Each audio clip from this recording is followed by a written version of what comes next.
السلام علیکم۔ سیرت النبی پر مبنی مولانا صفی الرحمن مبارک پوری کی کتاب الرحیق المختوم۔ وفد عذرا۔ یہ وفد صفر 9 ہجری میں مدینہ آیا، 12 آدمیوں پر مشتمل تھا۔ اس میں حمزہ بن نعمان رضی اللہ تعالیٰ عنہ بھی تھے۔ جب وفد سے پوچھا گیا کہ آپ کون لوگ ہیں تو ان کے نمائندے نے کہا، ہم بنو عذرا ہیں، قصہ کے اخیافی بھائی۔ ہم ہی نے قصہ کی تاکید کی تھی اور خزاعہ اور بنو بکر کو مکہ سے نکالا تھا۔ یہاں ہمارے رشتے اور قرابت داریاں ہیں۔ اس پر نبی کریم صلی اللہ علیہ وآلہ وسلم نے خوش آمدید کہا اور ملک شام کی فتح کیے جانے کی بشارت دی۔ نیز انہیں کاہنہ عورتوں سے سوال کرنے سے منع کیا اور ان ذبحوں سے روکا جنہیں یہ لوگ حالت شرک میں ذبح کیا کرتے تھے۔ اس وفد نے اسلام قبول کیا اور چند روز ٹھہر کر واپس گیا۔ وفد بلی۔ یہ ربیع الاول 9 ہجری میں مدینہ آیا اور حلقہ بگوش اسلام ہو کر 3 روز مقیم رہا۔ دوران قیام وفد کے رئیس ابو الزبیب نے دریافت کیا کہ کیا ضیافت میں بھی اجر ہے؟ رسول اللہ صلی اللہ علیہ وآلہ وسلم نے فرمایا، ہاں، کسی مالدار یا فقیر کے ساتھ جو بھی اچھا سلوک کرو گے وہ صدقہ ہے۔ اس نے پوچھا، مدت ضیافت کتنی ہے؟ آپ نے فرمایا 3 دن۔ اس نے پوچھا، کسی لاپتہ شخص کی گمشدہ بھیڑ بکری مل جائے تو کیا حکم ہے؟ آپ نے فرمایا، وہ تمہارے لیے ہے یا تمہارے بھائی کے لیے ہے یا پھر بھیڑیے کے لیے ہے؟ اس کے بعد اس نے گمشدہ اونٹ کے متعلق سوال کیا۔ آپ نے فرمایا، تمہیں اس سے کیا واسطہ؟ اسے چھوڑ دو یہاں تک کہ اس کا مالک اسے پا جائے۔ وفد ثقیف۔ یہ وفد رمضان 9 ہجری میں تبوک سے رسول اللہ صلی اللہ علیہ وآلہ وسلم کی واپسی کے بعد حاضر ہوا۔ اس قبیلے میں اسلام پھیلنے کی صورت یہ ہوئی کہ رسول اللہ صلی اللہ علیہ وآلہ وسلم ذی القعدہ 8 ہجری میں جب غزوہ طائف سے واپس ہوئے تو آپ کے مدینہ پہنچنے سے پہلے ہی اس قبیلے کے سردار عروہ بن مسعود نے آپ کی خدمت میں حاضر ہو کر اسلام قبول کر لیا۔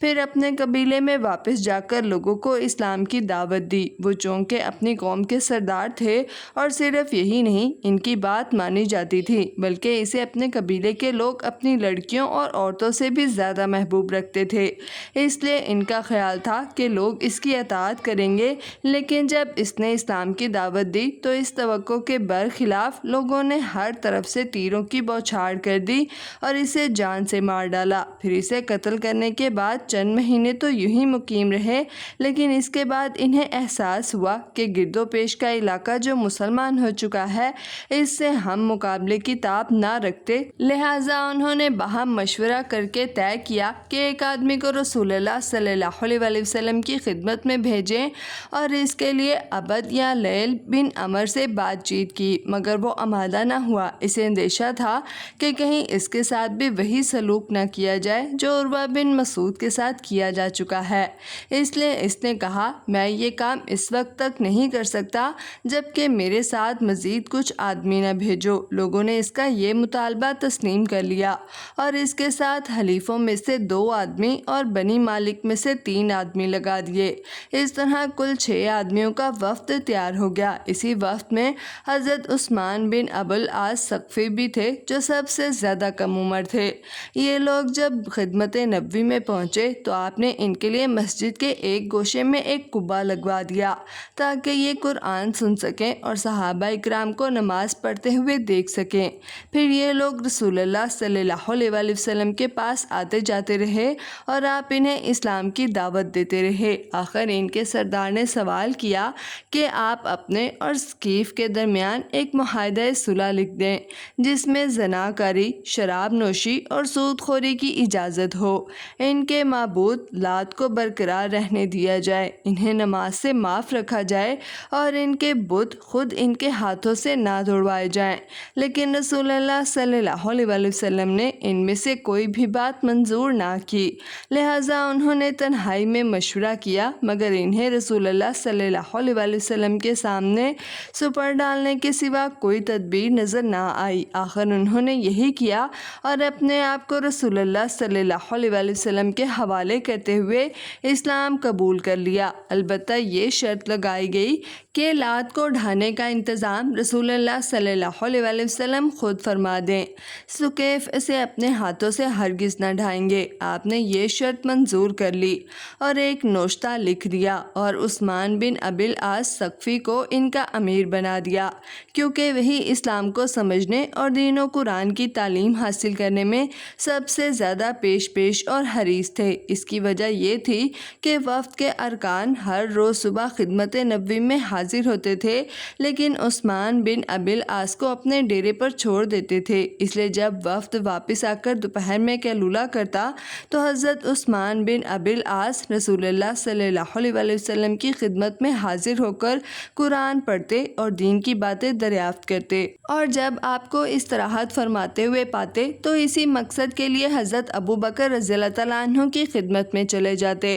حضرت عثمان بن ابی العاص کی گورنری بڑی بابرکت ثابت ہوئی۔ رسول اللہ صلی اللہ علیہ وسلم کی وفات کے بعد جب خلافت صدیقی میں ارتداد کی لہر چلی اور سکیف نے بھی مرتد ہونے کا ارادہ کیا تو انہیں حضرت عثمان بن ابی العاص نے مخاطب کر کے کہا، سکیف کے لوگوں، ہم سب سے اخیر میں اسلام لائے ہو، اس لیے سب سے پہلے مرتد نہ ہو۔ یہ سن کر لوگ ارتداد سے رک گئے اور اسلام پر ثابت قدم رہے۔ بہرحال وفد نے اپنی قوم میں واپس آ کر اصل حقیقت چھپائے رکھی اور قوم کے سامنے لڑائی اور مار دھاڑ کا ہوا کھڑا کیا اور حزن و غم کا اظہار کرتے ہوئے بتایا کہ رسول اللہ صلی اللہ علیہ وسلم نے ان سے مطالبہ کیا ہے کہ اسلام قبول کر لیں اور زنا، شراب اور سود چھوڑ دیں، ورنہ سخت لڑائی کی جائے گی۔ یہ سن کر پہلے سکیف پر نحوت جاہلیہ غالب آئی اور وہ 2-3 روز تک لڑائی ہی کی بات سوچتے رہے، لیکن پھر اللہ نے ان کے دلوں میں رعب ڈال دیا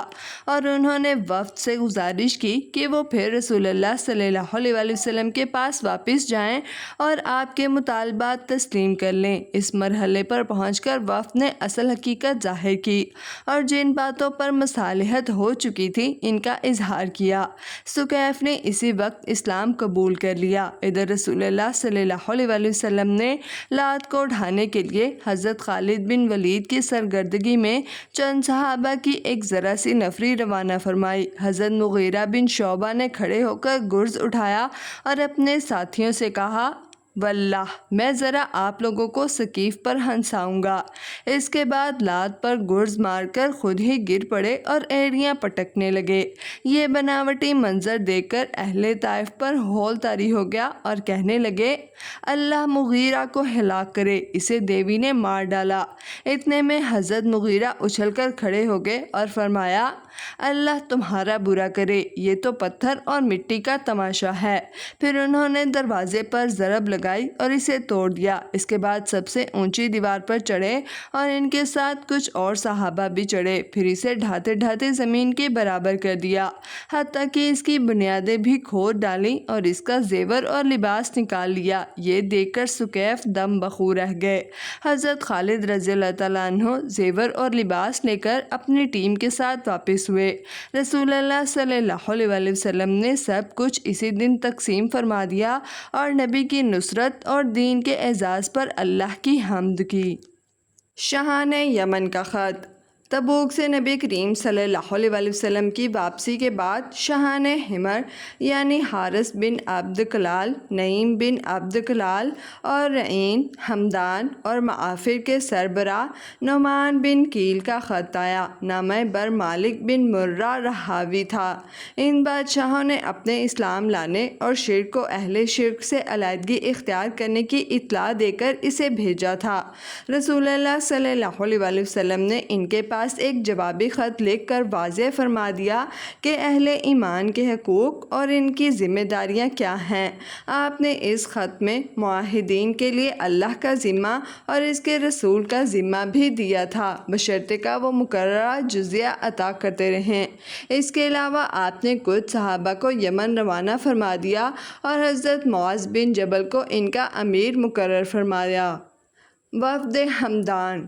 یہ وفد 9 ہجری میں تبوک سے رسول اللہ صلی اللہ علیہ وسلم کی واپسی کے بعد حاضر خدمت ہوا۔ رسول اللہ صلی اللہ علیہ وسلم نے ان کے لیے ایک تحریر لکھ کر جو کچھ انہوں نے مانگا تھا عطا فرما دیا اور مالک بن نمت کو ان کا امیر مقرر کیا۔ ان کی قوم کے جو لوگ مسلمان ہو چکے تھے ان کا گورنر بنایا اور باقی لوگوں کے پاس اسلام کی دعوت دینے کے لیے حضرت خالد بن ولید کو بھیج دیا۔ وہ 6 مہینے مقیم رہ کر دعوت دیتے رہے لیکن لوگوں نے اسلام قبول نہ کیا۔ پھر آپ نے حضرت علی بن طالب کو بھیجا اور حکم دیا کہ وہ خالد کو واپس بھیج دیں۔ حضرت علی نے قبیلہ ہمدان کے پاس جا کر رسول اللہ صلی اللہ علیہ وسلم کا خط سنایا اور اسلام کی دعوت دی تو سب کے سب مسلمان ہو گئے۔ حضرت علی نے رسول اللہ صلی اللہ علیہ وسلم کو ان کے حلقہ بگوش اسلام ہونے کی بشارت بھیجی۔ آپ نے خط پڑھا تو سجدے میں گر گئے، پھر سر اٹھا کر فرمایا، ہمدان پر سلام، ہمدان پر سلام۔ وفد بنی فزارہ۔ یہ وفد 9 ہجری میں تبوک سے نبی کریم صلی اللہ علیہ وسلم کی واپسی کے بعد آیا۔ اس میں 10 سے کچھ زیادہ افراد تھے اور سب کے سب اسلام لا چکے تھے۔ ان لوگوں نے اپنے علاقے کی قحط سالی کی شکایت کی۔ رسول اللہ صلی اللہ علیہ وسلم منبر پر تشریف لے گئے اور دونوں ہاتھ اٹھا کر بارش کی دعا کی۔ آپ نے فرمایا، اے اللہ، اپنے ملک اور اپنے چوپایوں کو سیراب کر، اپنی رحمت پھیلا، اپنے مردہ شہر کو زندہ کر۔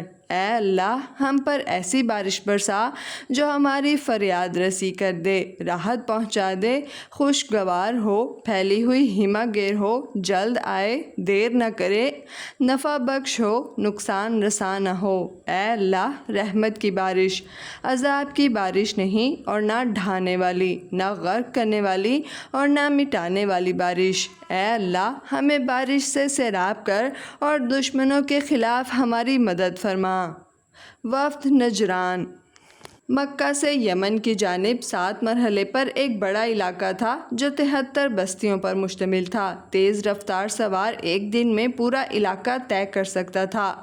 اس علاقے میں 1 لاکھ مردان جنگی تھے جو سب کے سب عیسائی مذہب کے پیروکار تھے۔ نجران کا وفد 9 ہجری میں آیا۔ یہ 60 افراد پر مشتمل تھا۔ 28 آدمی اشراف سے تھے جن میں سے 3 آدمیوں کو اہل نجران کی سربراہی اور سرگردگی حاصل تھی۔ ایک عاقب تھا جس کے ذمے امارت و حکومت کا کام تھا اور اس کا نام عبد المسیح تھا۔ دوسرا سید جو ثقافی اور سیاسی امور کا نگران تھا اور اس کا نام اہم بن شرجیل تھا۔ تیسرا اسقف لارڈ پادری جو دینی سربراہ اور روحانی پیشوا تھا، اس کا نام ابو حارثہ بن علقمہ تھا۔ وفد نے مدینہ پہنچ کر نبی کریم صلی اللہ علیہ وسلم سے ملاقات کی، پھر آپ نے ان سے کچھ سوالات کیے اور انہوں نے آپ سے کچھ سوالات کیے۔ اس کے بعد آپ نے انہیں اسلام کی دعوت دی اور قرآن حکیم کی آیتیں پڑھ کر سنائیں، لیکن انہوں نے اسلام قبول نہ کیا اور دریافت کیا کہ آپ مسیح علیہ السلام کے بارے میں کیا کہتے ہیں۔ اس کے جواب میں رسول اللہ صلی اللہ علیہ وسلم نے اس روز دن بھر توقف کیا یہاں تک کہ آپ پر یہ آیات نازل ہوئیں۔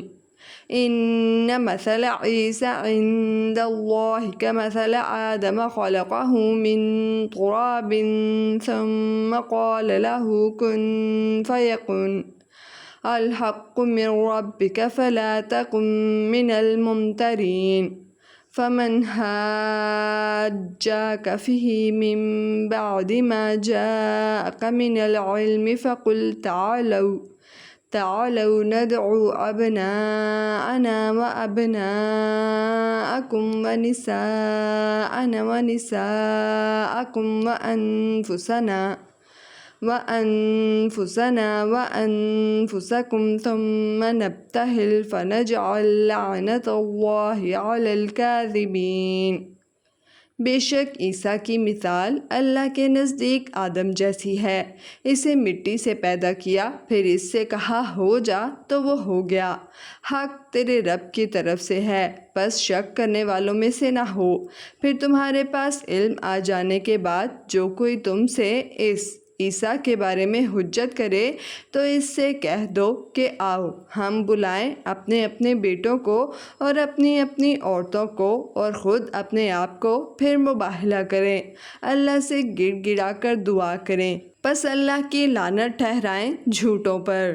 صبح ہوئی تو رسول اللہ صلی اللہ علیہ وسلم نے انہی آیت کریمہ کی روشنی میں انہیں حضرت عیسیٰ علیہ السلام کے متعلق اپنے قول سے آگاہ کیا اور اس کے بعد دن بھر انہیں غور و فکر کے لیے آزاد چھوڑ دیا، لیکن انہوں نے حضرت عیسیٰ کے بارے میں آپ کی بات ماننے سے انکار کر دیا۔ پھر جب اگلی صبح ہوئی تا اہالہ کا وفد کے ارکان حضرت عیسیٰ علیہ السلام کے بارے میں آپ کی بات تسلیم کرنے اور اسلام لانے سے انکار کر چکے تو رسول اللہ صلی اللہ علیہ وسلم نے انہیں مباہلے کی دعوت دی اور آپ حضرت حسن و حسین سمیت ایک چادر میں لپٹے ہوئے تشریف لائے۔ پیچھے پیچھے حضرت فاطمہ رضی اللہ تعالیٰ عنہ چل رہی تھیں۔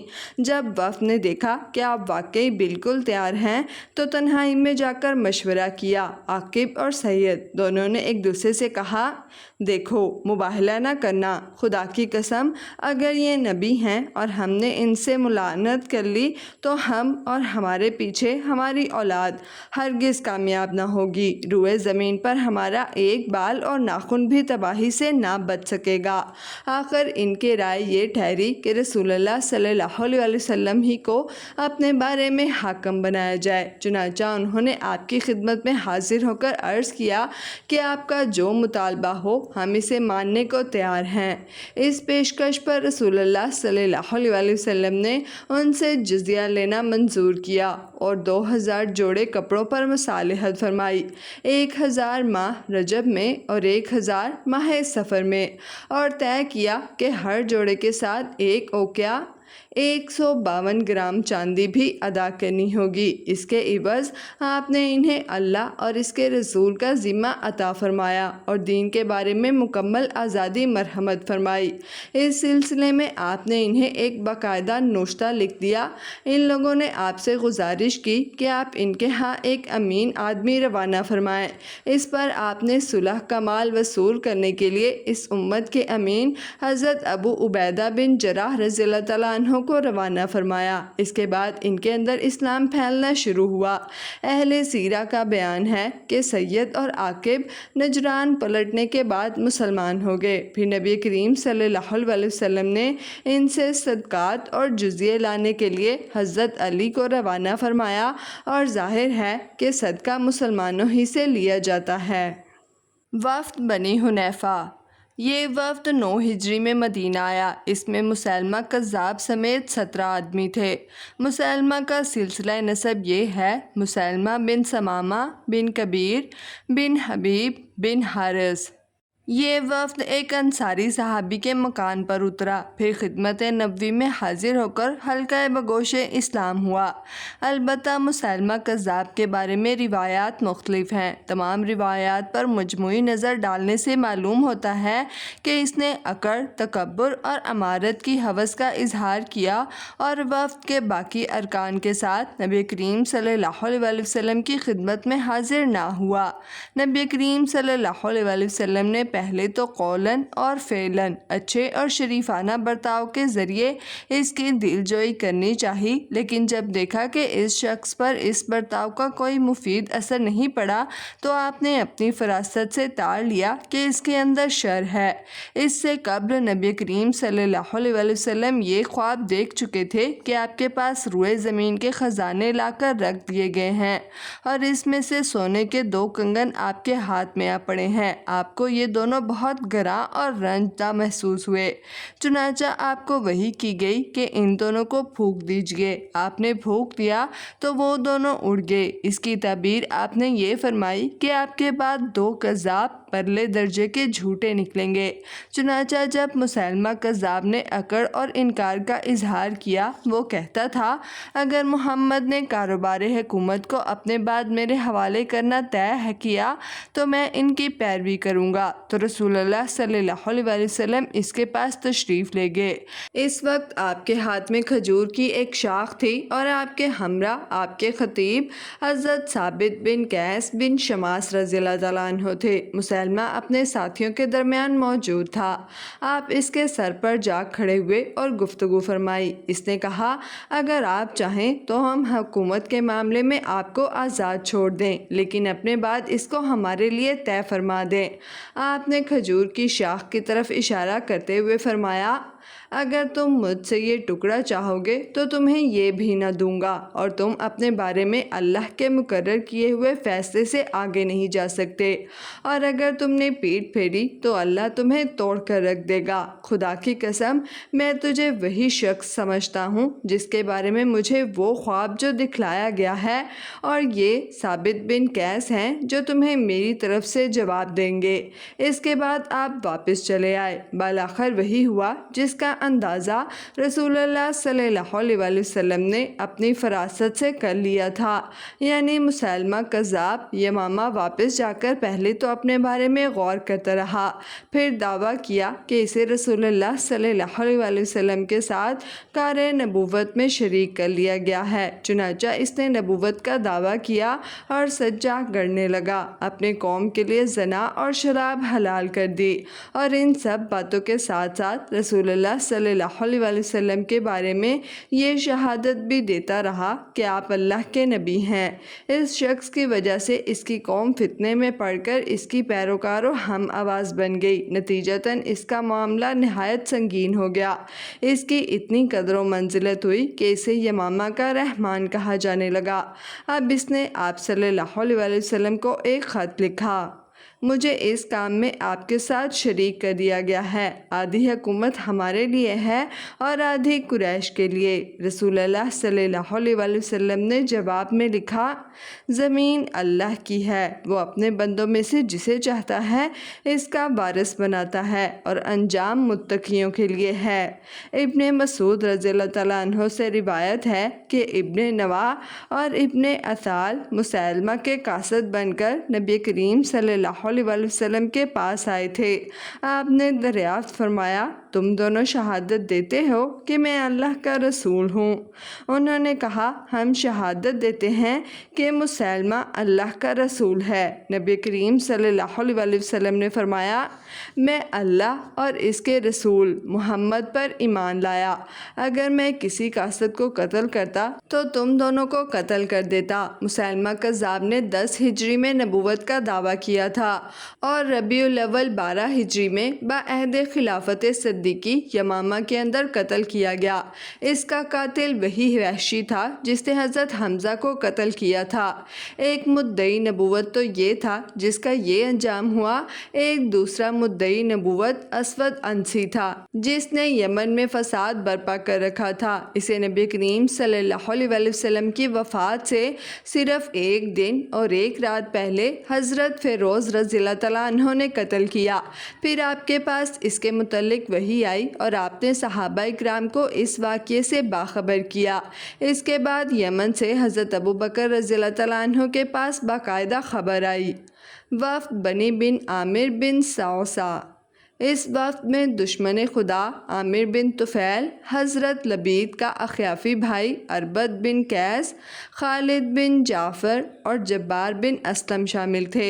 یہ سب اپنی قوم کے سربراہ آور اور شیطان تھے۔ عامر بن طفیل وہی شخص ہے جس نے بعیر معونہ پر 70 صحابہ کو شہید کرایا تھا۔ ان لوگوں نے جب مدینہ آنے کا ارادہ کیا تو عامر اور اربد نے باہم سازش کی کہ نبی کریم صلی اللہ علیہ وسلم کو دھوکہ دے کر اچانک قتل کر دیں گے۔ چنانچہ جب یہ وفد مدینہ پہنچا تو عامر نے نبی کریم صلی اللہ علیہ وسلم سے گفتگو شروع کی، اور اربد گھوم کر آپ کے پیچھے پہنچا اور بالشت بھر تلوار میان سے باہر نکالی، لیکن اس کے بعد اللہ نے اس کا ہاتھ روک لیا اور وہ تلوار بے نیام نہ کر سکا۔ اللہ نے اپنے نبی کو محفوظ رکھا۔ نبی کریم صلی اللہ علیہ وسلم نے ان دونوں پر بد دعا کی، جس کا نتیجہ یہ ہوا کہ واپسی پر اللہ نے اربد اور اس کے اونٹ پر بجلی گرا دی، جس سے اربد جل مرا، اور ادھر عامر ایک سلولیہ عورت کے ہاں اترا اور اسی دوران اس کی گردن میں گلٹی نکل آئی۔ اس کے بعد وہ یہ کہتا ہوا مر گیا کہ آہ، اونٹ کی گلٹی جیسی گلٹی، اور ایک سلولیہ عورت کے گھر میں موت۔ صحیح بخاری کی روایت ہے کہ عامر نے نبی کریم صلی اللہ علیہ وسلم کے پاس آ کر کہا، میں آپ کو 3 باتوں کا اختیار دیتا ہوں، آپ کے لیے وادی کے باشندے ہوں اور میرے لیے آبادی کے، یا میں آپ کے بعد آپ کا خلیفہ ہوں، ورنہ میں اطفال کو 1000 گھوڑے اور 1000 گھوڑیوں سمیت آپ پر چڑھا لاؤں گا۔ اس کے بعد وہ ایک عورت کے گھر میں طاعون کا شکار ہو گیا، جس پر اس نے فرط غم سے کہا، کیا اونٹ کی گلٹی جیسی گلٹی، وہ بھی بنی فلاں کی ایک عورت کے گھر میں، میرے پاس میرا گھوڑا لاؤ۔ پھر وہ سوار ہوا اور اپنے گھوڑے پر ہی مر گیا۔ وفد تجیب، یہ وفد اپنی قوم کے صدقات کو جو فقراء سے فاضل بچ گئے تھے لے کر مدینہ آیا۔ وفد میں 13 آدمی تھے جو قرآن و سنن پوچھتے اور سیکھتے تھے۔ انہوں نے رسول اللہ صلی اللہ علیہ وسلم سے کچھ باتیں دریافت کیں تو آپ نے وہ باتیں انہیں لکھ دیں۔ وہ زیادہ عرصہ نہیں ٹھہرے، جب رسول اللہ صلی اللہ علیہ وسلم نے انہیں تحائف سے نوازا تو انہوں نے اپنے ایک نوجوان کو بھی بھیجا جو ڈیرے پر پیچھے رہ گیا تھا۔ نوجوان نے حاضر خدمت ہو کر عرض کیا، حضور، خدا کی قسم، مجھے میرے علاقے سے اس کے سوا کوئی اور چیز نہیں لائی کہ آپ اللہ عز و جل سے میرے لیے یہ دعا فرما دیں کہ وہ مجھے اپنی بخشش و رحمت سے نوازے اور میری مالداری میرے دل میں رکھ دے۔ آپ نے اس کے لیے یہ دعا فرمائی۔ نتیجہ یہ ہوا کہ وہ شخص سب سے زیادہ قناعت پسند ہو گیا، اور جب ارتداد کی لہر چلی تو صرف یہی نہیں کہ وہ اسلام پر ثابت قدم رہا بلکہ اپنی قوم کو واعظ و نصیحت کی تو وہ بھی اسلام پر ثابت قدم رہی۔ پھر اہل وفد نے حجۃ الوداع 10 ہجری میں نبی کریم صلی اللہ علیہ وسلم سے دوبارہ ملاقات کی۔ وفد تئی، اس وفد کے ساتھ عرب کے مشہور شاہ سوار زید الخلیل رضی اللہ تعالیٰ عنہ بھی تھے۔ ان لوگوں نے جب نبی کریم صلی اللہ علیہ وسلم سے گفتگو کی اور آپ نے ان پر اسلام پیش کیا تو انہوں نے اسلام قبول کر لیا اور بہت اچھے مسلمان ہوئے۔ رسول اللہ صلی اللہ علیہ وسلم نے حضرت زید کی تعریف کرتے ہوئے فرمایا کہ مجھ سے عرب کے جس کسی آدمی کی خوبی بیان کی گئی اور پھر وہ میرے پاس آیا تو میں نے اسے اس کی کثرت سے کچھ کمتر ہی پایا، لیکن اس کے برعکس زید الخیل کی شہرت ان کی خوبیوں کو نہ پہنچ سکی اور آپ نے ان کا نام زید الخیر رکھ دیا۔ اس طرح 9 ہجری میں اور 10 ہجری میں پے در پہ وفود آئے۔ اہل سیرہ نے یمن، ازد، خزاعہ کے بنی سعد، حزیم بن عامر بن قیس بن اسد، بحرہ، خولان، محارب، بنی حارث بن کعب،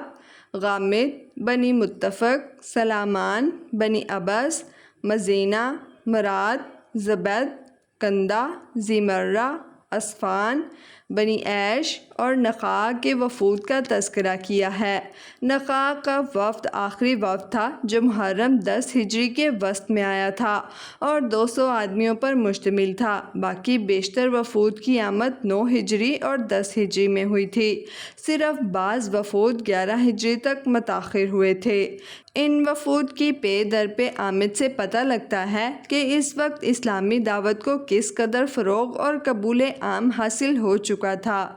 اس سے یہ بھی اندازہ ہوتا ہے کہ اہل عرب مدینہ کو کتنی قدر اور تعظیم کی نگاہ سے دیکھتے تھے، حتیٰ کہ اس کے سامنے سپر انداز ہونے کے سوا کوئی چارہ کار نہیں سمجھتے تھے۔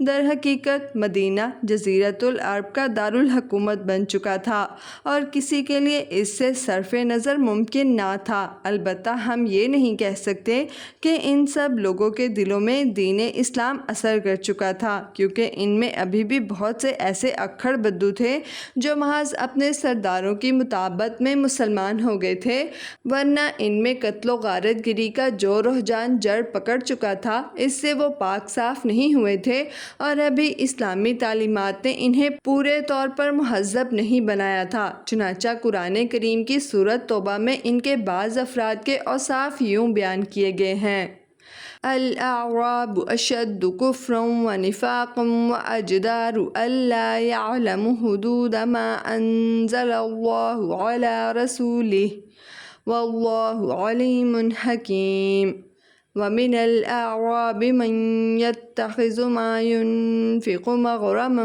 ويتربص بكم الدوائر علیہم دائرۃ السوء واللہ سمیع علیم۔ اعراب بدو کفر و نفاق میں زیادہ سخت ہیں اور اس بات کے زیادہ لائق ہیں کہ اللہ نے اپنے رسول پر جو کچھ نازل کیا ہے اس کی حدود کو نہ جانے، اور اللہ جاننے والا حکمت والا ہے۔ اور بعض اعراب جو کچھ خرچ کرتے ہیں اسے تاوان سمجھتے ہیں اور تم پر گردشوں کا انتظار کرتے ہیں، انہی پر بری گردش ہے اور اللہ سننے والا جاننے والا ہے۔ جبکہ کچھ دوسرے افراد کی تعریف کی گئی ہے اور ان کے بارے میں یہ فرمایا گیا ہے وَمِنَ الْأَعْرَابِ مَن يُؤْمِنُ بِاللَّهِ وَالْيَوْمِ الْآخِرِ وَيَتَّخِذُ مَا يُنْفِقُ قُرُبَاتٍ عِندَ اللَّهِ وَصَلَوَاتِ الرَّسُولِ أَلَا إِنَّهَا قُرْبَةٌ لَهُمْ سَيُدْخِلُهُمُ اللَّهُ فِي رَحْمَتِهِ ان اللہ غفور رحیم۔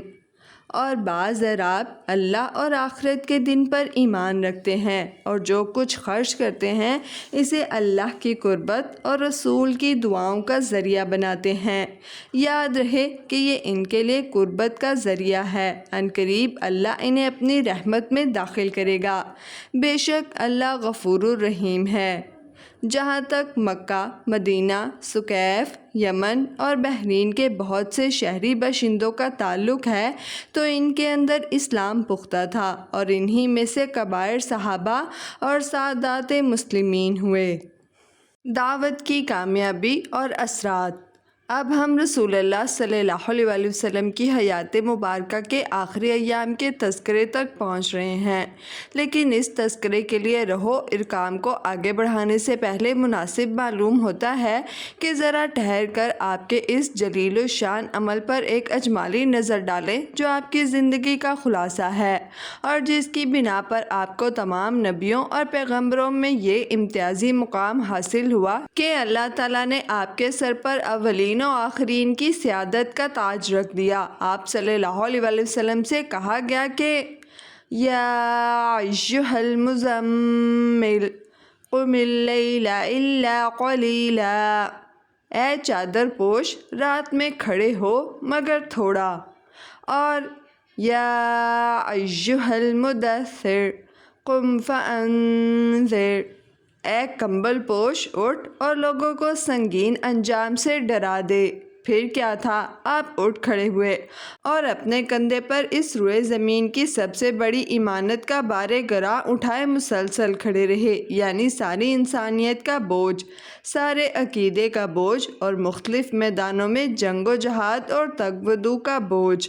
آپ اس انسانی ضمیر کے میدان میں جنگ و جہاد اور تگ و تاز کا بوجھ اٹھایا جو جاہلیت کے اوہام و تصورات کے اندر غرق تھا، جسے زمین اور اس کے گونا گو کشش کی بار نے بوجھل کر رکھا تھا، جو شہوت کی بیڑیوں اور پھندوں میں جکڑا ہوا تھا۔ اور جب اس ضمیر کو اپنے بعض صحابہ کی صورت میں جاہلیت اور حیات عرضی کی تہ در تہ بوجھ سے آزاد کرا لیا تو ایک دوسرے میدان میں ایک دوسرا معرکہ بلکہ معرکوں پر معرکے شروع کر دیے، یعنی دعوت الہی کے وہ دشمن جو دعوت اور اس پر ایمان لانے والوں کے خلاف ٹوٹے پڑ رہے تھے اور اس پاکیزہ پودے کو پنپنے، مٹی کے اندر جڑ پکڑنے، فضا میں شاخیں لہرانے اور پھلنے پھولنے سے پہلے اس کی نموگاہ میں ہی مار ڈالنا چاہتے تھے، ان دشمنان دعوت کے ساتھ آپ نے پہم معرکہ آرائیاں شروع کیں۔ اور ابھی آپ جزیرۃ العرب کے معرکوں سے فارغ نہ ہوئے تھے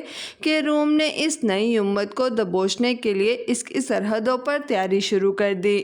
پھر ان تمام کارروائیوں کے دوران ابھی پہلا معرکہ یعنی ضمیر کا معرکہ ختم نہیں ہوا تھا، کیونکہ یہ دائمی معرکہ ہے، اس میں شیطان سے مقابلہ ہے اور وہ انسانی ضمیر کی گہرائیوں میں گھس کر اپنے سرگرمیاں جاری رکھتا ہے اور ایک لحظے کے لیے ڈھیلا نہیں پڑتا۔